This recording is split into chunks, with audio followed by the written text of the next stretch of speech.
Hi guys নমস্কাৰ। মই মানে ফিল্ডৰ পৰা বাহিৰে ষ্টেচন আহিব লগা হ'ল, চ' মই আপোনালোকৰ বস্তু এটা দেখাম। ইয়াতে দেখি পালোঁ এইফালে মোৰ আগতে 10 টকা এটা পৰি আছে, কাৰোবাৰ যদি হেৰাইছে লৈ ল'বগৈ দেই। মোৰ লগৰ এজনী আছে মানে, তাই থকা হ'লে লৈ ল'লেহেঁতেন। তাই মানে কৈ থাকে আৰু ৰাস্তাত গৈ থাকিলেহেঁতেন তাই অকল পইচা ক'ৰবাত হেৰাই পাম নেকি সেই বুলি ভাবি গৈ থাকে আৰু যদি তাই অকলে গৈ থাকে। তাৰপিছত এইফালে আমাৰ ষ্টেচন, আমাৰ ধেমাজি ষ্টেচন।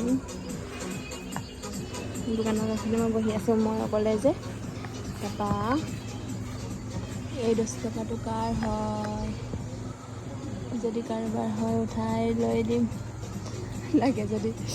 তাৰপিছত দি দিম ইয়াৰ পাছত, কমেণ্ট কৰি জনাবা দেই। ৱাহ, কি বিজুলী মাৰিলে নেকি? ডিব্ৰুগড়ৰ পৰা ট্ৰেইন ৰাতিপুৱাহে নাই আৰু আহি আছে।